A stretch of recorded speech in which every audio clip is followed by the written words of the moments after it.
Maya slaps you and you make a mistake. But next thing, what do? You tell lies to cover up that mistake.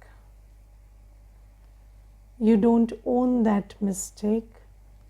You try to cover that mistake with the lie. Now the thing is, when somebody is lying, that means they know that this is not the right thing to do. Yes, so you're hiding it because it is hideable and shameful.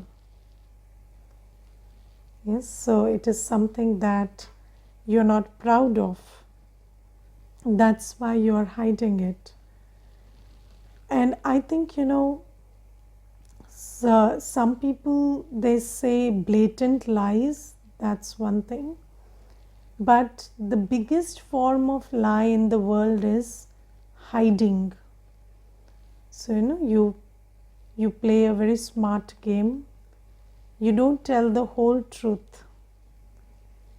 Yes, that's the biggest form of lie. So you're smart enough to, put your story in such a manner that your mistakes are hidden.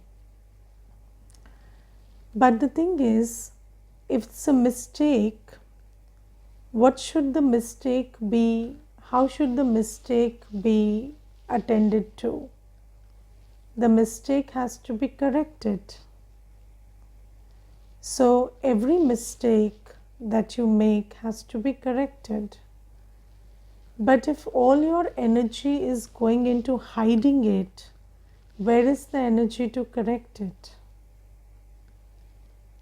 Yes, so you must understand that if we are spending our thought and time and energy in hiding our mistakes, and we are spending our man and buddhi in devising ways of how to hide our mistakes, then where is the capacity of the soul left to spend in correcting the mistake? Because either of the two can be done. Now, it is not said that you keep beating the drum of the mistakes you made. That's not the sense here. You don't keep beating the drums of, oh, I did this and oh, I did that, and go on telling everybody that you made this mistake and that mistake. That's not the thing that Baba is saying today. That's not what Baba is saying today. So Baba is saying that you make a mistake and you spend your energy correcting it. You don't say it, you don't hide it. And if Baba, before Baba, you don't hide it. And before people, you don't say it. But if somebody confronts you, don't hide it also. Because that will be too much of work, saying lies, hiding it. That will be too much of work. So if you get caught, don't lie about it. And before Baba, speak the truth, tell everything to Baba. And also take the power, take the strength to correct it. And when we say lies, then what are we doing? Instead of correcting it, we are justifying the mistake. So how do you lie? You justify the mistake. Yes, so when you justify it to others, you are also justifying it to yourself. And that mistake which you had to get rid of, you are actually reinforcing that sanskar inside you, which made the mistake, which triggered you to make the mistake. So instead of, helping yourself, you're harming yourself. And there was this one sister, and she lied a lot about her history and everything. And she presented herself as, somebody who has all these great qualities, and she's an asset, and this and that. And then, when you interact, when you come into relationship, all the sanskars show up. So all the sanskars showed up, and then she kept, again, when you lie, you also blame, right? So you say, I was miserable in the last place, I made mistakes in the last place because those people were all wrong and bad. And now I'm making mistakes because you are bad and you are wrong.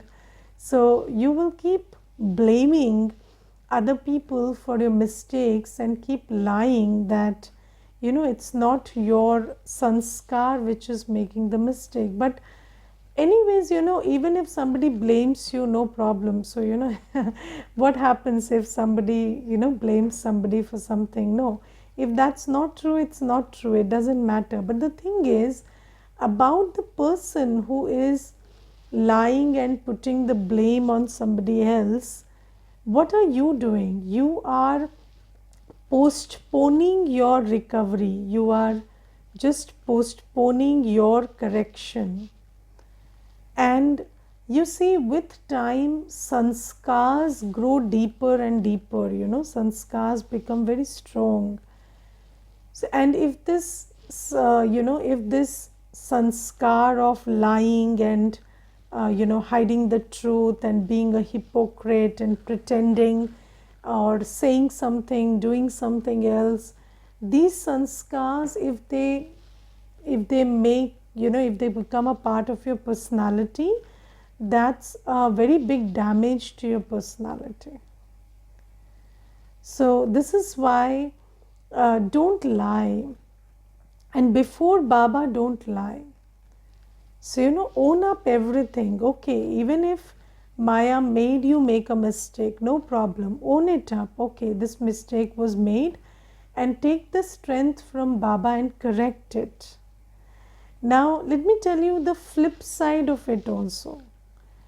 Sometimes, and there was this one sister, and she kept making mistakes, and then one day she told me that it's okay, I make mistakes, but I have never lied about it.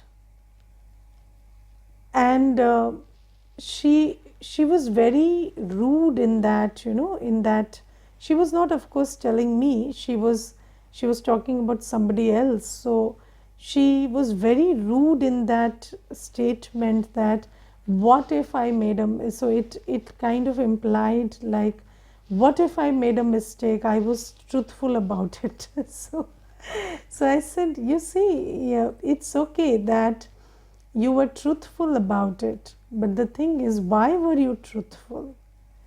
Because truth makes you take power from Baba and correct it. But if you start taking pride in making mistakes repeatedly and being truthful, so you are not you are not even considering that there is a mistake. You are rather, you are taking pride that I have been truthful. That's not how it works. So, these days this is also there. You start one virtue, you start taking advantage of one virtue to hide one vice. So that's not how it works. It doesn't mean that, you have one virtue means other vices that you have, they don't matter or they don't count. It's not like you said the truth, so it doesn't matter that you made a mistake. No, it doesn't matter because you owned it up and you are willing to correct it. But if you are willing to just say that, I speak the truth, and keep making that mistake, then that truth doesn't matter. Because you see that Baba says, if you're honest with Baba, you will go to the land of truth. But how do you go to the land of truth? Not just by saying the truth, but by correcting all that is making you make mistakes. So, owning it up and taking responsibility and having an honest heart to correct your mistake, that's the kind of truth that Baba is talking about. So, it's not just about saying the truth, but making an attempt to be the truth, or be truthful or be virtuous. That's what Baba is talking about. So Baba says don't say lies. And I know that there is this one interesting psychological thing, that when you say a lie for the first time, you know that this is a lie and that is the truth. But when you keep lying over and over again, the line between the truth and lie for your own self starts blurring. And you kind of lose that sense of what is lie and what is truth. And your moral fabric becomes very weak. And there was this one brother, and he said that he was in debt, and he had taken some money from many people, and that business didn't work out, and he was in huge debt. And then he said that whenever people come and ask for money, you have to make a story, and you have to lie about something. So I kept doing that. And then he said that today I feel like I'm a very false personality. So he said that earlier when I started saying lies, I knew that this is a situation, and because of the situation I have to say this or do this, and it's not the right thing to do, but I'm doing it anyway because it's the situation. But slowly, gradually, it has become a personality. And he told me that, Didi, yesterday I lied to my daughter about something which I did not have to lie about. Had I told her the truth, she would have accepted it very happily. But I lied to her, and I've become a very big liar. So it's not the liar who just says lies, but I've become very false and untrue inside.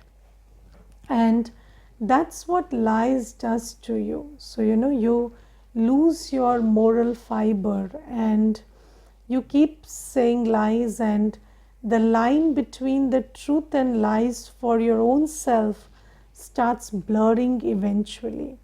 So don't tell a lie. So lying is not okay. And sometimes people say these are innocent lies, or these are this or that, but no, you don't have to resort to lies in any case. So that's the thing. Now Baba says today that Baba is today talking about we having far-sighted intellects, Duradeshi Buddhi. And the most far-sighted intellect that Baba gives us is about the journey of the soul. And do you understand that people in psychology, they discovered that there is this whole process of personality formation that takes place from the early childhood until late adulthood or old age. And then they started blaming everything on the childhood. So they started saying everything happened wrong in the childhood, and Everything is about the childhood. You go to any psychologist, they will say everything is about the childhood. But Baba says, you see, that's a very limited intellect. So Baba takes us much beyond that. And Baba says that the soul is not limited to this birth. So, I will share this, and I think I've shared it earlier also, but there is this sister who is a psychiatrist, and so we were conducting a session together, and she was explaining the psychological processes of development and how, in early childhood, how personality is created, and whatever it is according to psychology, she was explaining all of that. And then I shared the spirituality bit there, and then we were coming back, and on the way back from that session, I asked her, she's a Baba's child, very, very loving Baba's child, loves Baba a lot.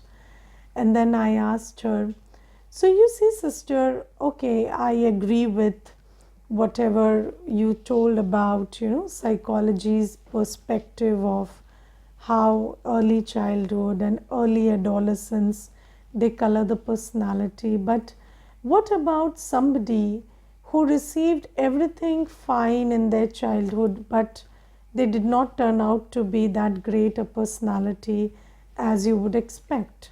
Or what about somebody who was left in the orphanage, raised in the orphanage, but they come out and become great people in the future? So what about those cases? So then she told me, she was laughing, and she told me something very sweet. She said, Didi, psychology doesn't have every answer. That's why we come to Baba. So, and Baba tells us that, this is karma, and there is past births, and how you carry your sanskars and all of that. So she says that, now I understand that it's not just this one birth, but it's the last 63 births of Vikarma. And then I told her, it's not just the last 63 births which you should remember, but the last 84 births. And Baba is not just trying to explain to us how we got, how we got on the wrong path. Baba is not just explaining how we got all the vices or the weaknesses, but Baba is trying to tell us to get in touch with our greatness. And the simple law is, wherever attention goes, energy flows, and that thing grows. So the more you focus on your weaknesses and why they came and how they came, anyways you are focusing on your weakness, so it is growing. But Baba makes us so far-sighted that he tells us about our form, our stage, where we are complete, completely vices, completely full of all virtues, 16 celestial degrees full, so that stage Baba is telling us. And there is so everybody, so whenever you want to understand something or find a solution to something, the usual approach is go to history. So see where it all started. And knowing the history is a stepping stone to finding the solution. And this is why Baba also comes and teaches us the history and geography. So you see that history and geography are very important. If you want to understand any personality, you understand, you want to understand the reason why somebody is the way they are, what do? You understand the history and geography.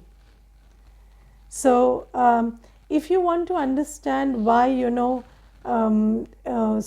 certain kind of food is eaten in Rajasthan, or you want to understand why certain kind of food is eaten in East India, or why there is this culture in the West and this culture in the East, how do you understand it? Through geography and through history.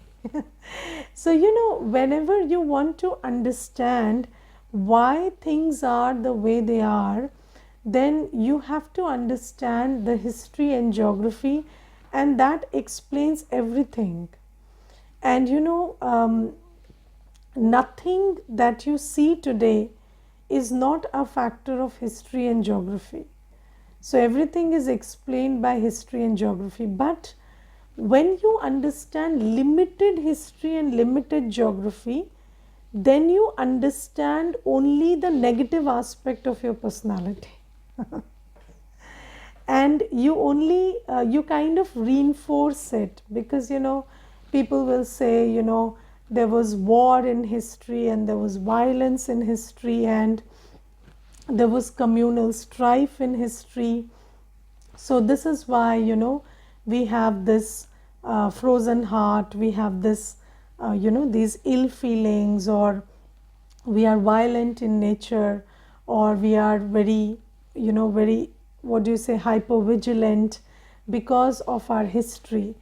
But the thing is, all the history, when you study limited history, limited geography, it makes you very limited.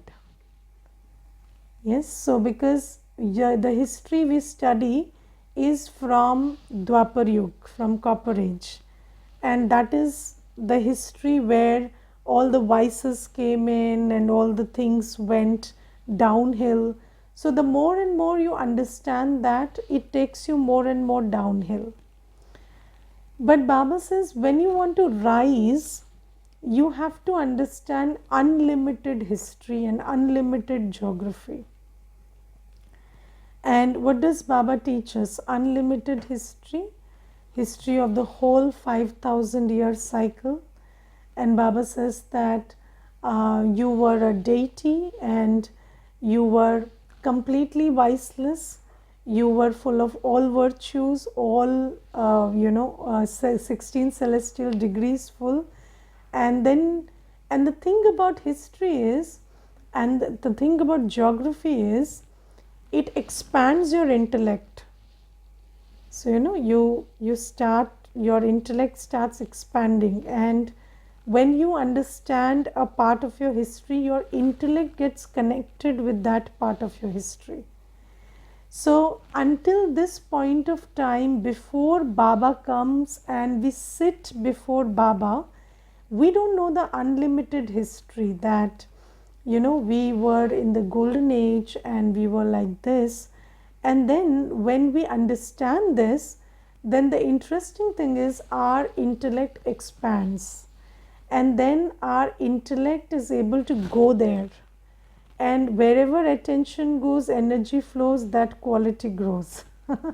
So then we are able to invoke those qualities into ourselves today. This is why when Baba makes us have far-sighted intellects, that intellect which goes far and wide, that intellect makes us elevated. So, and Baba tells us that I not only take you into your golden aged period, but I also tell you that you were a very subtle soul, a point of light in this soul world, and then you were bodiless, casteless, religionless, genderless.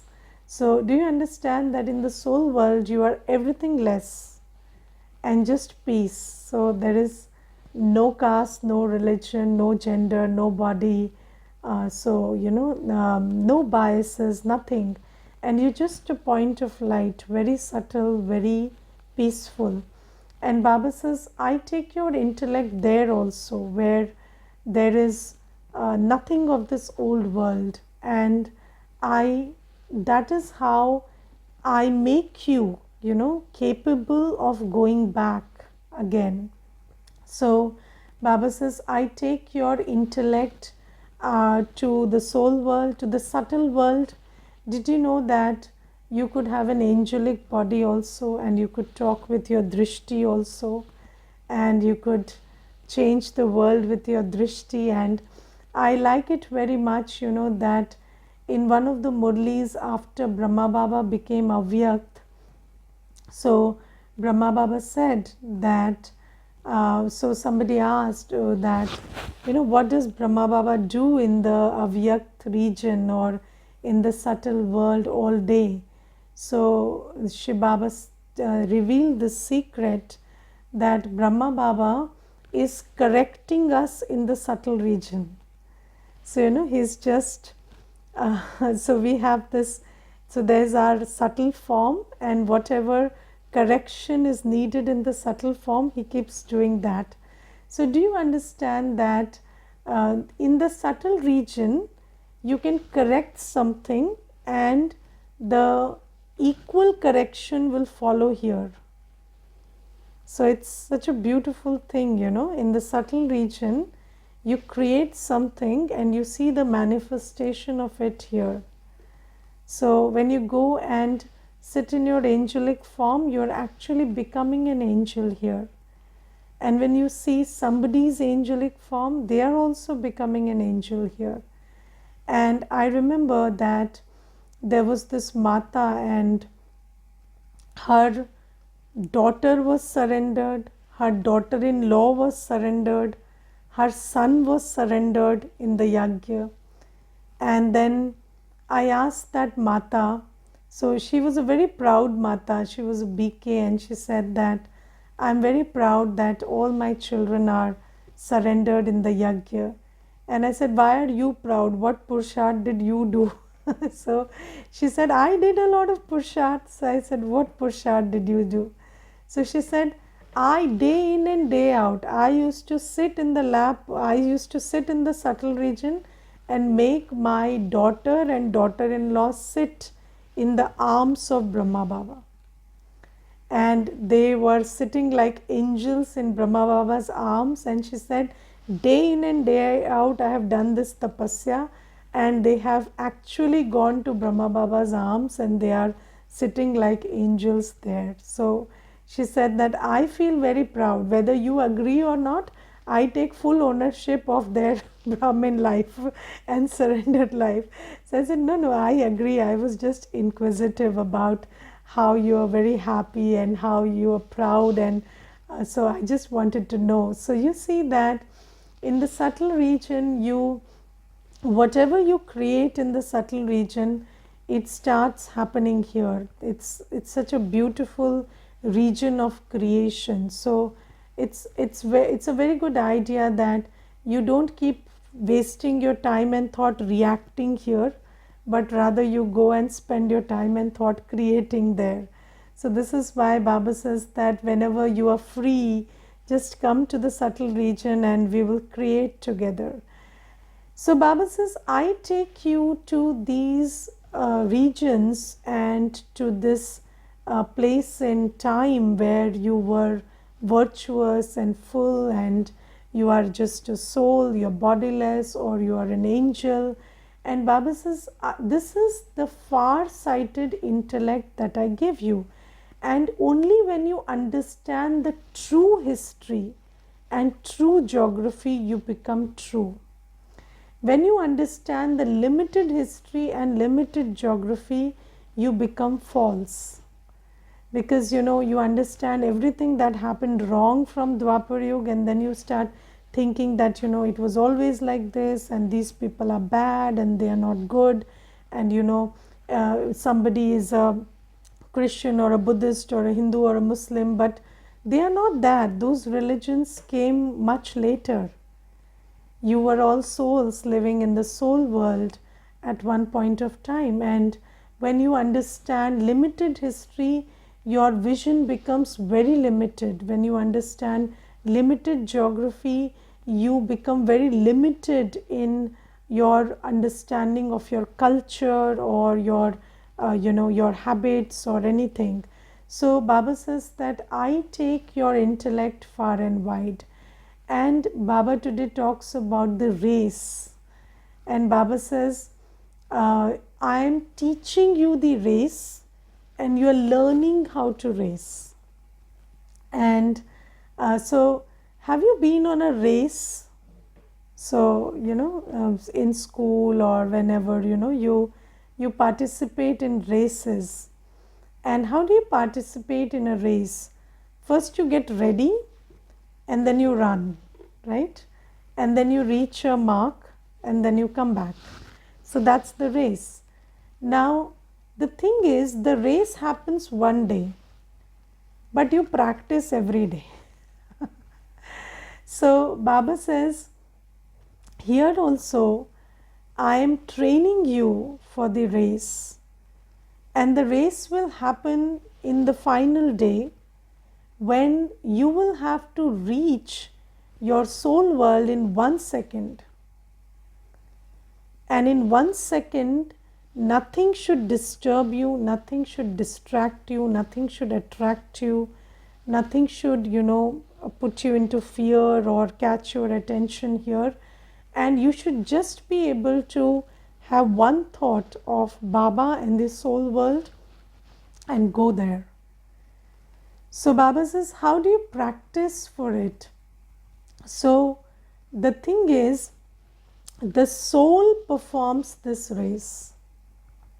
So first you have to forget the body, forget the old world, dirty world, and then just become a soul. And then go and sit in the soul world. And how long does it take you to switch from this world to that world? So how long does it take for you to just switch from this world to that world? And Baba says that you must practice this enough so that you activate that switch which enables you to just move from this world to that world in a second. And now when you sit to go to the soul world, do you remember the whole world before you can take the flight and go to the soul world? Or, you're able to switch in 1 second. And the second thing is, it shouldn't be a switch on, switch off switch. So have you seen those switch on and switch off switches? So they switch off as soon as they switch on. So it takes 1 second to switch on and 1 second to switch off. But Baba says, your switch shouldn't be like, it's operated one way, like you can switch on, but it switches off at its own time, So there are some switches which are automatic. So it shouldn't be that kind of a switch that, you go to the soul world in 1 second, but when you try to stay there, you don't know when you come back. So you want to experience the soul world for half an hour, but then the next thing you do is you see yourself cooking lunch, or you see yourself, wondering about what to do next, or you see yourself thinking about something that happened in the past. So we have to have this fully functional switch where we switch into the soul world whenever we like, and we stay until we want, and we come back whenever we want. So it shouldn't be also, that when we go to the soul world, we don't feel like coming back. Feeling like coming back and not able to come back are two different things. Yes. So Baba says, you switch on, you switch off, and you stay all at your own will. And you have to train yourself into this practice of remembrance. And when you are able to train yourself enough, then you are ready for the final race. And when that time comes, you will not take even 1 second. You will be able to pull your intellect from here and go to your home. And Baba says, the faster you go, the faster you come back. So if you go very fast, you go with Baba, then you come back to the golden age immediately. And that's the beauty of this practice, that it not only enables you to go home very quickly, but it also enables you to come back to Satyug very quickly. Because the faster you go with Baba, the faster you come back. So Baba says you are learning this. Baba, today the question that Baba posed was, which race, when you practice, then it wins you the prize of Satyug. So the thing is, when you practice this race of remembering Baba in the soul world, then it also gives you the prize of Satyug, because the faster you go, the faster you come. Yes, in a physical race also, if you touch the goal fast, you're the one to come back fast and touch this end also. Similarly, Baba says that if you go very fast to the soul world, that is, you don't take even 1 second, nothing of the world pulls you, and you reach the soul world with Baba, then you will come equally fast and find your place in the golden age also. Okay, Om Shanti.